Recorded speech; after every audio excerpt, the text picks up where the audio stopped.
Magandang umaga po sa ating lahat, JTG family. Bago po tayo magsimula, konting paalala sa ating announcement. Una na po dyan, magkita-kita po tayo tuwing midweek service. Yan po ay ginaganap tuwing Wednesday, alas 7 ng gabi.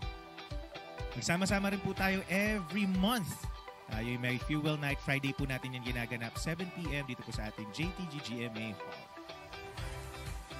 Also, we would like to encourage everyone at full capacity na po tayo sa ating Sunday worship service. Meron po tayong 8 a.m. at 10 a.m. That's on-site. At nagsusupport tayo online 10 a.m. to 11:30 a.m. at jtg.gma.ph. And finally, we encourage everyone, sumali na kayo sa ating mga small groups. May 3 pamamaraan kung paano po tayo sasali. Meron po tayong Bible study group, discipleship group, at connect group. According to your age, we have youth, young adults, and men's and women's connect group. Simulan na po natin ang ating morning devotion. Muli, magandang umaga po sa lahat.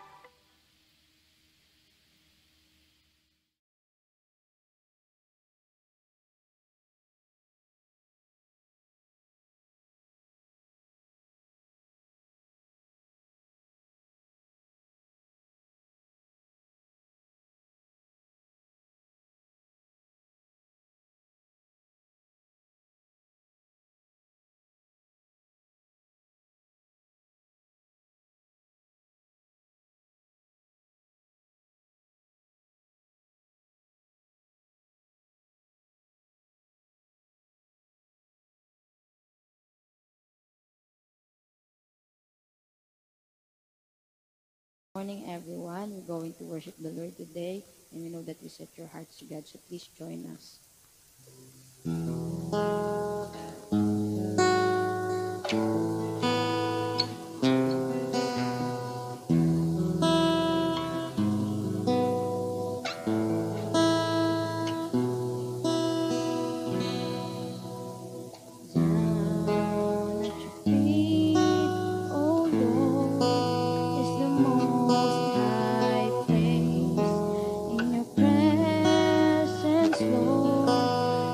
Seek your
Magandang umaga po sa bawat isa sa atin at sa lahat po ng mga nanonood ng Morning Devotion. Magandang umaga po sa inyong lahat.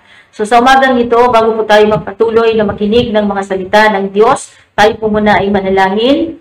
Panginoon, kami ay nagpapasalamat sa umagang ito sa iyong biyaya, Panginoon, na kami ay patuloy na makapag-aral ng iyong mga salita, mapakinggan namin muli ang iyong mga salita. Dalangin namin, Panginoon, samahan, pangunahan mo kami, bigyan mo kami ng unawa, bigyan mo kami, Panginoon, Lord God, ng puso, Panginoon, nagpakumbaba habang kami ay nakikinig ng iyong mga salita. At dalangin ko rin naman na akong gagamitin mo, patuloy mo akong itago sa iyong likuran, patuloy na ikaw, Diyos, mahayag, madakila at maluwalhati sa buhay ko. Maraming salamat po, Ama, sa umagang ito. Sa iyo namin tinitiwala ang lahat hanggang matapos, Panginoon, ang aming pag-aaral sa pangalan ni Jesus. Amen. So, muli magandang umaga po sa bawat isa sa atin. So, tuloy-tuloy po rin tayo sa ating pinag-aaralan, ang aklat ng mga gawa. At tayo po ay dadako po sa ating text verse. Ay matatagpuan po natin sa aklat ng mga gawa sa chapter 23, verse 1 to 10. At ang ating naman pong topic sa umagang ito ay Paul's defense before the council. So, babasahin po natin ang ating topic. Sabi po dito, tumingin si Pablo sa kanila at sinabi, mga kapatid, namuhay akong malinis ang budhi sa harap ng Diyos hanggang sa araw na ito. Pagkarinig nito, inuutos ng pinakapunong pari na si Ananias sa mga taong nakatayo sa tabi ni Pablo na sampanin ito sa bibig. Sinabi ni Pablo, hampasin ka ng Diyos, ikaw na mapagkunwari, nakaluklukarian sa upuan, upang hatulan ako ayon sa kautusan. Ngunit labag sa kautusan ang ipasampal mo ako. Sinabi ng mga nakatayo roon, nilalapastangan mo ang pinakapunong pari ng Diyos. Sumagot si Pablo, mga kapatid, hindi ko alam na siya pala ang pinakapunong pari. Sapagkat nasusulat nga, huwag kang magsalita ng masama laban sa pinuno ng iyong bayan. Nang makita ni Pablo na may mga Sadusyo at mga Parisiyo sa kapulungan, sinabi niya ng malakas, mga kapatid, ako'y Parisiyo at anak ng mga Parisiyo. At dahil sa pag-asa kong muling mabubuhay ang mga patay, kaya ako inililitis ngayon. Nang sabihin ito ni Pablo, nagtalo-talo ang mga Parisiyo at mga Sadusyo at nahati ang kapulungan, sapagkat naniniwala ang mga Sadusyo na hindi muling mabubuhay ang mga patay at walang anghel o espiritu, subalit ang mga Parisiyo na may naniniwala sa lahat ng ito. At lumakas ang kanilang sigawan. Tumayo ang ilan sa mga tagapagturo ng kautusan, nakapanig ng mga Parisiyo at malakas na tumutol. Wala kaming makitang pagkakasala sa taong ito. Anong malay natin? Baka nga kinausap siya ng isang espiritu o isang anghel. Naging mainitan ang kanilang pagtatalo at natakot ang pinuno ng mga sundalo na baka magkaluray-luray si Pablo. Pinapanaot niya ang mga kawal, ipinakuha si Pablo at pinapasok muli sa himpilan. So, ang Diyos na po ang magpala sa kanyang banal na salita. So, nakakamangha po, nakakamangha lang ang mga pangyayari nung nakalipas na taon dahil alam natin, alam naman natin na si Pablo ay humarap sa Sanhedrin o sa council na ito upang hingiin ang permiso o authorization para i-persecute ang mga Kristiyano o ang mga tagasunod ni Kristo. At ngayon, humaharap siya muli sa Sanhedrin na ito hindi upang hingiin na i-persecute ang mga tagasunod ni Kristo, kundi upang hingiin na palayain siya sa kanyang kaso, ipawalang bisa ang kanyang kaso. Amin po, dahil wala naman talagang basihan ang kanyang kaso. Kung kaya't humarap siya sa Sanhedrin na ito upang ipagtanggol ang kanyang sarili. Amin po ba? So, sino po yung mga council or sino po ba yung mga Sanhedrin na ito na kaharapin ni Pablo? So, sila po yung mga matataas na hukuman na Sila po yung mga nasa posisyon. So, isa na dito si Ananias. At sa atin po ngayon, ay ito po yung sinasabi na hukuman na nagsasabi sa atin ngayon na kapag tayo ay may kaso, kapag humarap po tayo sa hukuman, ito po yung nagsasabi na order in the court. Amin po ba? Sila po yung mga nasa posisyon. Amen po ba? Amen. So, dito po, tingnan po natin, balikan po natin yung napag-aralan ng verse 22 o chapter 22 verse 24 to 29. Doon, alam kong napag-aralan na po natin ito o napakinggan na po natin ito, na isalaysay na po ito ng ating kapatid, si Pastora Lovely, noong nakaraang Friday. So, pero babalikan lamang po natin para po maunawaan po natin. Kaya inuutos ng pinuno, dito po basahin po natin, verse 24, ng mga sundalo na dalhin si Pablo sa himpilan at hagupitin upang malaman kung bakit ganoon na lamang ang sigawan ng mga Hudyo laban sa kanya. Ngunit nang siya ay magapos na nila ng panaling balat, sinabi ni Pablo sa kapitang naroon, ipinahintulot ba ng batas na gupitin ang isang mamamayang Romano kahit wala pang hatol ang hukuman? So dito, makita po natin kung paano ipinagtanggol ni Pablo ang kanyang identity. Amen po ba? Nang marinig ito ng kapitan, pumunta siya sa pinuno at sinabi, ano ang gagawin mong iyan? Mamamayang Romano ang taong iyon. Kaya lumapit kay Pablo ang pinuno ng mga sundalo at siya'y tinanong, ikaw nga ba ay Romano? Sagot naman ni Pablo, opo. So makikita po natin yung pananalita dito ni Pablo, ang kanyang pagtatanggol sa kanyang sarili ay banayan. Amen po ba? Sinabi ng pinuno, malaki ang ibinayad ko para maging mamamayang Romano. Ngunit ako'y isinilang na mamamayang Romano, sabi naman ni Pablo. So kaagad lumayo ang mga nagsisiyasat sa kanya, natakot din ang pinuno ng mga sundalo sapagkat ipinagapos niya si Pablo, gayong ito pala ay isang Romano. So pagdating sa verse 30, nais matiyak o makasiguro ng pinuno kung ano nga ang paratang ng mga Hudyo laban kay Pablo. Kaya't kinabukasan, ipinatawag niya sa isang pulong ang mga punong pari at buong Sanhedrin. Pinakalagan naman niya si Pablo at iniharap sa kanila. Kaya itong chapter 23 verse 1 to 9, dito na iniharap si Pablo sa Sanhedrin. Kumbaga kinalagan si Pablo para iharap sa Sanhedrin o sa council. So, sa verse 1, sabi niya, tumingin si Pablo sa kanila at sinabi, mga kapatid, namumuhay akong malinis ang budhi sa harap ng Diyos hanggang sa mga araw na ito. So dito po, kumpiyansa at boldness niyang ipinagtanggol o sinabi ang kanyang sarili, ni walang takot na sabihin niya sa harapan ng hukuman ang malinis ang kanyang budhi. Amen? So makikita din po natin dito sa Acts 24 verse 16, sabi din ni Pablo, kaya't pinagsisikapan kong laging maging malinis ang aking budhi sa harap ng Diyos at ng tao. So, verse 2, pagkarinig dito ay inuutos ng pinakapunong pari na si Ananias sa mga taong nakatayo sa tabi ni Pablo na sampalin ito sa bibig. Ngunit sinabi ni Pablo, hampasin ka ng Diyos.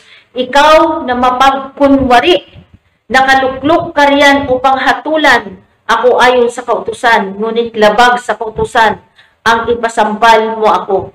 So, dito po grabe ang tapang at kumpiyansang ipagtanggol ni Pablo ang kanyang sarili. Kasi, bakit? Sinabi niya kay Ananias na mapagkunwari, na ibig sabihin, kumbaga, nag-anyo siya, kumbaga siya yung nagdadala ng batas, pero siya mismo ang lumalabag sa batas. Kaya sabi ni Pablo dito, mapagkunwari. Kumbaga, grabe ang kumpiyansang ipinagtanggol ni Pablo ang kanyang sarili. Hindi po siya nag-alinlangan na baka magalit sa kanyang hukom. Ngunit nakikita po natin dito na dahil sa kanyang sinabi, kumbaga, na-expose yung kung ano yung kalooban ng hukom na ito, na-expose po ang kanya doon, o kumbaga na-expose siya doon sa pamamagitan ng kanyang reaction. Amen po ba? Dahil doon sa sinabi ni Pablo, yung kanyang reaction parang, ano man tawag dito, nagpanting ang kanyang tainga o sa kanyang pandinig. Kumbaga, sobra ito parang pang-insulto sa kanya, parang ganon. Parang sa kanya hindi niya matanggap. Amen po ba? So, hindi matanggap niya. Kaya, sinabi ng mga nakatayo roon, nilalapastangan mo ang pinakapunong pari ng Diyos? Sumagot si Pablo, mga kapatid. Dito na, kumbaga, makikita natin si Pablo na paano niya banayad na sinagot ng maayos, na mahinahon, paano niya banayad na pinagtatanggol ang kanyang sarili, dinidipinsahan po niya ang kanyang sarili sa pamamagitan ng pagsagot ng mahinahon. Sabi niya ganon, sumagot si Pablo, sabi niya, mga kapatid, hindi ko alam na siya pala ang pinakapunong pari. Sapagkat nasusulat nga, huwag kang magsalita ng masama laban sa pinunong ng iyong bayan. So dito mahinahon at nagpapakumbaba niyang ipinagtanggol ang kanyang sarili. Nang makita ni Pablo na may mga Sadusyo at mga Parisiyo sa kapulungan, sinabi niya ng malakas, mga kapatid, ako'y Parisiyo at anak ng mga Parisiyo. At dahil sa pag-asa kong muling mabubuhay ang mga patay, kaya ako'y nililitis ngayon. Nagkaroon siya ng pagkakataon na magbago ng taktika. Kung kaya't nahati ang buong kapulungan, yung mga Sadusyo po ay hindi po naniniwala na muling mabubuhay ang mga patay. Amen? At hindi rin sila naniniwala sa anghel at sa espiritu. Ngunit ang mga Parisiyo ay naniniwala sa lahat ng ito. Kaya pagdating sa verse 9, ipinagtanggol ng mga Parisiyo si Pablo. Ngunit nagkaroon ng conflict. Nagkaroon sila ng hindi pagkakaunawaan. Kaya pagdating sa verse 10, nagkaroon sila ng hidwaan. Amin po ba? So wala pa rin din silang natapos na usapin. Hindi pa din natapos yung usapin tungkol sa kaso ni Pablo. Hindi sila magkaintindihan. Kaya ipinapasok na lang ng pinuno ng kawal si Pablo sa himpilan sa takot na bugbugin nila si Pablo. Amin po ba? So, ano po ba ang ating matutunan dito sa ating mga binabanggit? Una po, dito ay makikita natin sa katapangan ni Pablo at ito ay nagpapaalala sa atin na huwag po nating ikahiya ang ating pananampalataya. Sino man ang ating kaharap, kasalamuha, araw-araw, maging anumang sitwasyon, meron tayo, manindigan po tayo sa ating pananampalataya. Ipagtanggol po natin si Kristo sa buhay po natin. Amen po ba?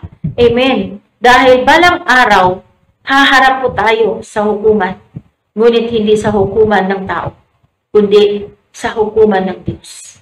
Amen? Na may malinis na budhi. Sa magandang umaga po sa bawat isa.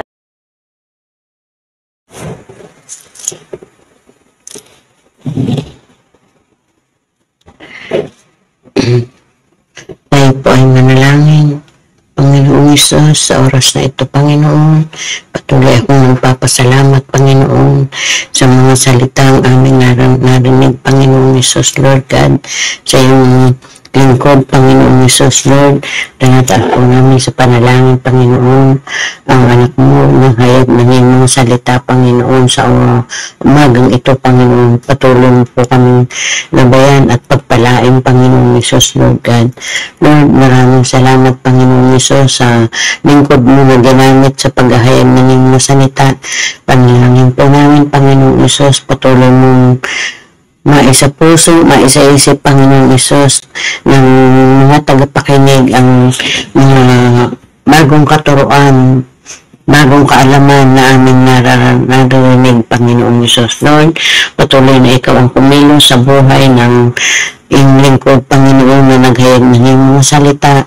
Patuloy mo siyang patatagin, palakasin, Panginoong Isus, ano man po ang mga pinagdadaanan, Panginoon, ng lingkod mo, Panginoon, na sa mga salita mo, Panginoong Isus, ay patuloy na tumino sa buong mga anak mo na nakakarinig at nakakaranas ng mga panghusga o pangkuputya ng mga ibang tao sa mundo, Panginoon. Bagkus, Panginoon, patuloy mong patatagin, palakasin, Panginoong Isus, ang iyong anak, Panginoong Isus. Lord, maraming salamat, Panginoon, sa ginamit mo, Panginoon, na maghayag ng iyong mga salita. Lord, patuloy kaming maasa, Panginoong Isus, na patuloy namin paglagok ang maranasan ng bawat isa sa amin, Lord.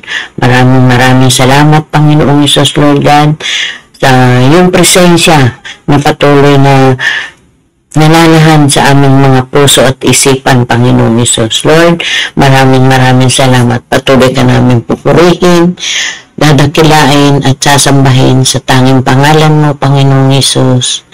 Amen and amen.